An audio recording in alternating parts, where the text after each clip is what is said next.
Assalamualaikum warahmatullahi wabarakatuh. Kita melanjutkan pembahasan kali ini. Kita akan membahas tentang peluang, ya, tentang peluang dan distribusi peluang. Jadi tentang probability dan distribusi probability ataupun probabilitas. Oke. Jadi nanti ada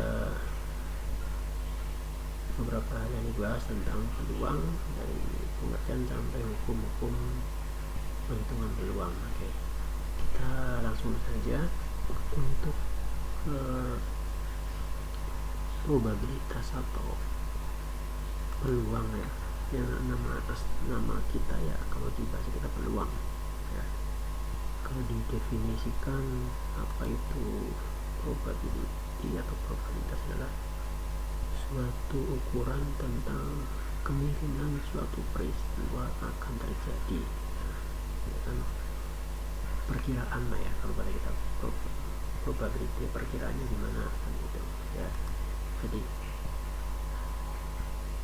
kalau bahasa satu istilah probability atau probabilitas, bahasa yang kita ketahui adalah peluang atau peluang suatu kejadian.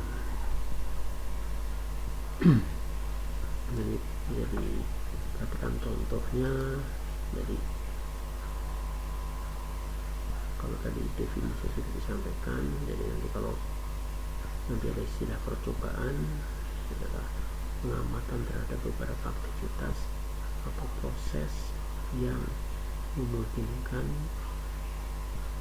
timbulnya paling sedikit dua peristiwa tanpa memperhatikan peristiwa mana yang akan terjadi. Jadi percobaan atau kejadian yang memungkinkan terjadi peluang itu nanti. Kemudian ada istilah hasilnya, jadi nanti hasilnya dari beberapa percobaan peluangnya berapa. Kemudian ada istilah event atau peristiwanya, kumpulan dari satu atau lebih hasil yang terjadi pada sebuah percobaan. Kita nanti untuk klasifikasinya ada yang diskrit, ada yang kontinu. Jadi acak diskrit dan acak kontinu nanti ada dibahas di bagian belakang nanti tentang penjelasannya. Selanjutnya pendekatan peluang atau pendekatan probabilitas. Jadi kalau dari membaca pengertian nanti sedikit lebih paham. Contoh secara klasik, jadi yang dimaksudkan adalah setiap peristiwa yang mempunyai kesempatan sama untuk terjadi. Kita coba contoh seperti ini. Misalnya ketika kita melempar uang logam, karena ada dua sisi, kemungkinan jadi probabilitas terjadi atau muncul yang bagian angka atau gambar masing-masing adalah setengah. Jadi kalau dimasukkan rumus tadi secara klasik, ya, jumlah kemungkinan hasil dibagi dengan jumlah total kemungkinan. Jadi kalau dari secara klasik seperti itu, mungkin kalau melihat atau membaca contoh mungkin kita bisa lebih paham. Jadi kemungkinan atau probabilitas munculnya gambar adalah 1 dibagi jumlah semuanya bagi 2, jadi yang depannya adalah probabilitas setengah atau 1/2. Jadi inilah secara gampangan atau secara klasik seperti itu. Jadi ketika kita melempar koin atau uang logam, maka kemungkinan untuk muncul gambarnya adalah setengah.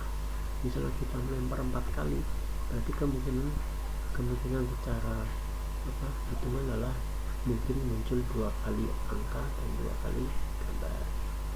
Contoh lagi, misal pada saat kerja ada 4 shift, banyak kemungkinan untuk kerja atau shift pagi 1/4 karena 1 dibagi 4. Atau mungkin yang contoh yang lain, perubahan harga naik turunnya, kalau ada 2 yang pembagi berarti 1/2 atau setengah. Kemudian mahasiswa lulus ada ketiga kriteria: memuaskan, sangat memuaskan, lulus terpuji. Berarti kemungkinannya per item dia ada 1/3 karena ada 1/3. Jadi ini contoh pendekatan klasik pada probability atau probabilitas. Kemudian kalau yang selanjutnya adalah pendekatan relatif. Ini contoh kalau pendekatan relatif secara rumus bisa dibilang ada perbedaan, tapi tidak kalau dari secara pemahaman dia tidak jauh, karena yang pembaginya adalah total semuanya. Kalau tadi pun sama, jumlahnya adalah yang pembaginya yang bawah adalah total. Kemudian yang untuk yang atas atau pembilangnya adalah yang peristiwa atau yang akan dicari tentang probability. Jadi kalau di contoh di sini ada selama 12 bulan yang pasiennya meningkat, 10 bulan yang pasien menurun, 6 bulan ya, tinggal dibagi. Kita pengen mengetahui probability yang naik atau yang turun, jadi jumlah semuanya 12 bulan tinggal dibagi, kita pengen mengetahui probability yang mana. Jadi ini kalau dari pendekatan relatif dan klasik yang kira seperti tidak begitu berbeda ya, tapi nanti perbedaannya adalah dari pengertiannya. Kalau coba kita baca, probability relatif adalah probabilitas suatu kejadian tidak dianggap sama tergantung dari berapa banyaknya ya. Jadi ini tadi tentang probability yang klasik dan relatif. Kemudian ada yang ketiga adalah pendekatan secara subjektif. Kalau ini tergantung atau kembali kepada subjek dari yang menilai ya. Jadi probability suatu kejadian diserang pada penilaian pribadi ya. Untuk pendekatan probability yang ketiga. Selanjutnya tentang hukum penghitungan ya. Nanti ada ketika ada probabilitas A dan B, nanti ada yang caranya tinggal menjumlahkan, dan nanti ada yang kedua caranya dengan mengalihkan. Jadi nanti ada dua cara, tinggal nanti masuk kriteria yang mana. Jadi kalau ada yang masuk penjumlahkankah atau masuk yang perkalian. Jadi itu untuk hukum-hukum atau cara menjumlahkan atau menghitung ketika ada beberapa peluang atau probability yang tidak hanya satu. Jadi ini ada yang menjumlahkan dan juga ada yang mengalihkan. Itu untuk beberapa hukum yang sering digunakan. Dan selanjutnya akan kita bahas adalah tentang distribusi probability atau distribusi probabilitas. Yang dimaksud, kalau tadi kan sudah tahu probabilitas itu apa, peluang ya. Tapi kalau distribusi kita artikan adalah susunan atau sebuah susunan distribusi yang mempermudah mengetahui probabilitas sebuah peristiwa. Ini dari definisi dari distribusi probabilitas. Kita masuk ke contoh misal, nah seperti ini kita contohkan. Misal ada pasien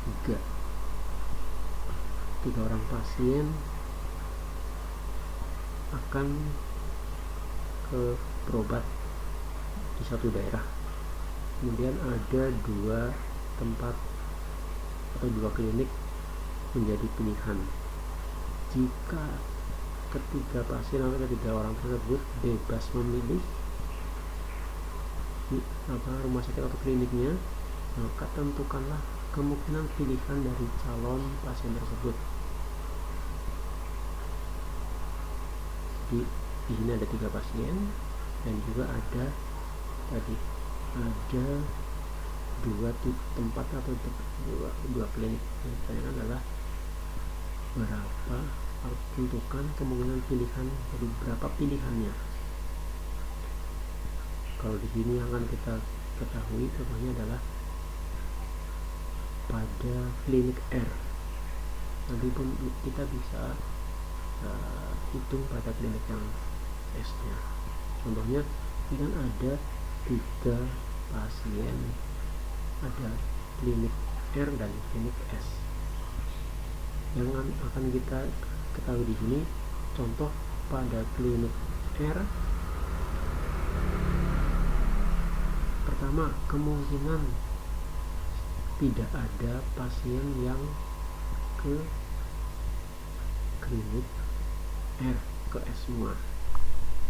Kemungkinan keduanya 1 orang klinik R, 2 orang ke klinik S. Jadi yang klinik R hanya 1 orang. Kemungkinan yang ketiga ke klinik S-nya 1 orang, ke klinik R-nya 2 atau sebaliknya. Kalau gini berarti kan ke klinik R-nya 1 orang, ke klinik S 2 orang. Kemudian di yang selanjutnya ke klinik, kemungkinan yang keempat ke klinik S-nya 1 orang, ke klinik R-nya 2 orang. Kemungkinan yang kelima yang ke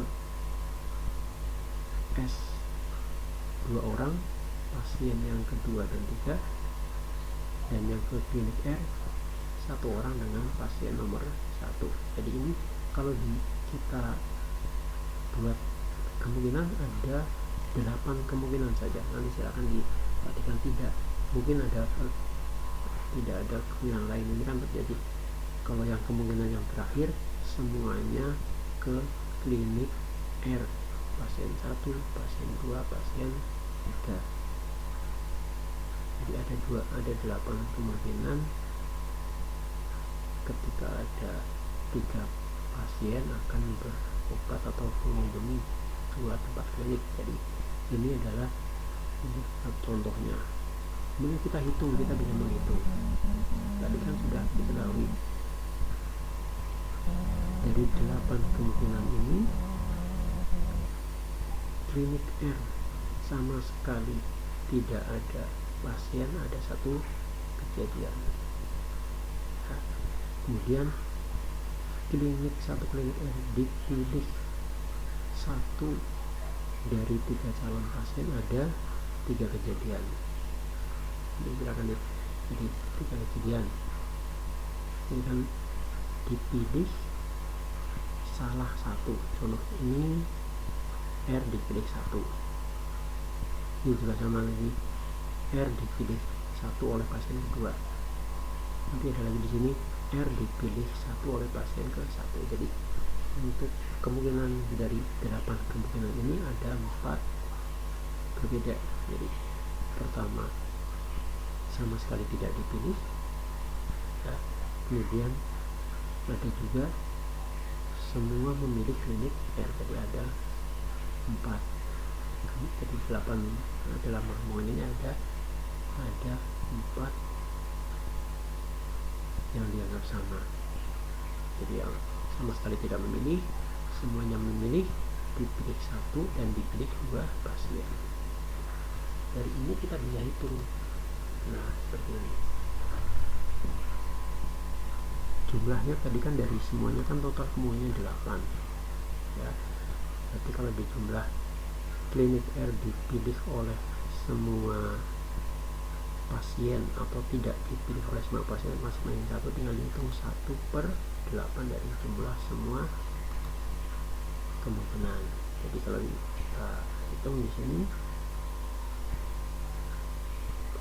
probabilitas yang pertama pada pasien tidak memilih berarti 1/8 atau 0,125, ya.